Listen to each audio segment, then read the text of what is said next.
The problem with pathfinding for a computer is one that's always been interesting to me. How does a bad guy in a video game know how to find its way to the player? How does Google Maps know how to get me from here to wherever I want to go pretty quickly? And so to demonstrate how that process works, I've put together a couple code samples here. But first, let's talk about what's going on with pathfinding on a computer. Well, to navigate a map, it first has to be broken down into a data structure the computer understands, and it's called a navigation graph or just a graph. And it's actually a pretty simple data structure when you break it down into its two components, which are nodes and edges. So nodes are just the simplest of data structures. They're containers of things, and in the case of a navigation graph, they're containers of typically physical locations, x, y, and z coordinates. Where they get more interesting is when you combine nodes with edges. So this edge here, represented in yellow, is something that connects the two orange nodes on either side.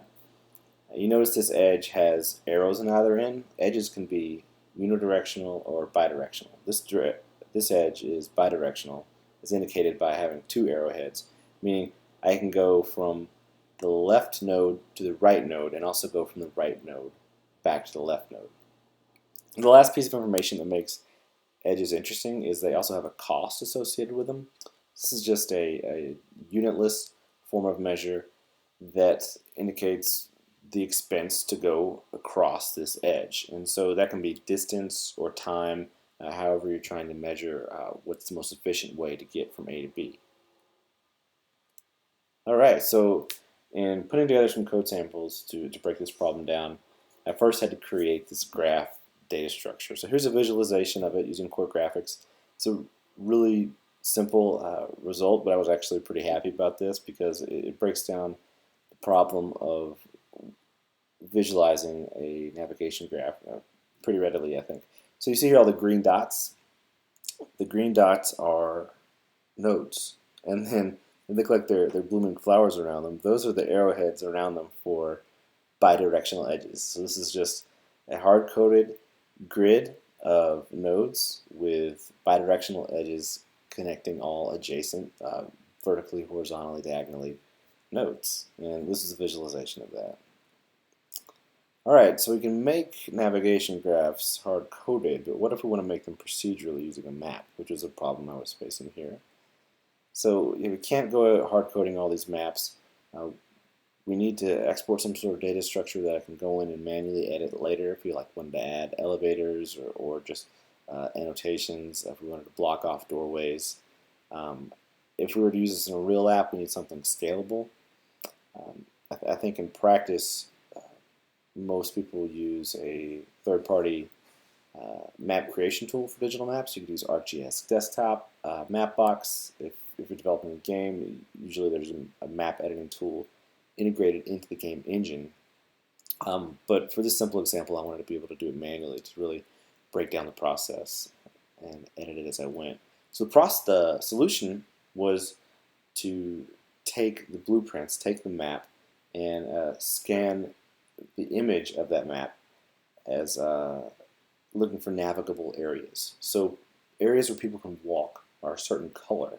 And by indicating that, if I just flood the whole map with nodes and then say that only the ones that cover pixels that are of a certain color are reachable by the user, well then I can connect adjacent nodes via edges and it will give the desired result. And then when we're done, I can go in and touch up the data structure as needed. So here's a real simple example of that. On the left, I have a map where the black area is a place where the user can't walk and the gray area is. So scan that map in the sample app, and the result we got was all these red dots on the left are areas where the user can't walk. Green dots, areas where the user can walk. And so then went and connected all the nodes with edges and got the navigation graph you see here in the right image. Now in practice, this is far too many nodes to be practical because there's just too much density. There's too much to compute. So in practice, you'd probably want a more concise graph, but it works for a demonstration here. Now, I've got a graph. What are we going to do with it? How does one get from one spot on the graph to another?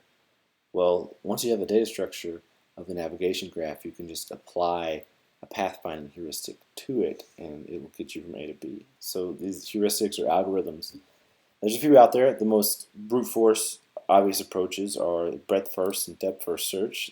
They will get the job done, but they will not take you the shortest route, and they're very slow to compute. Dijkstra's algorithm is a pretty slick piece of computer science logic that is guaranteed to give you the cheapest route from A to B, and it's also pretty fast to compute, definitely compared to breadth first and depth first search.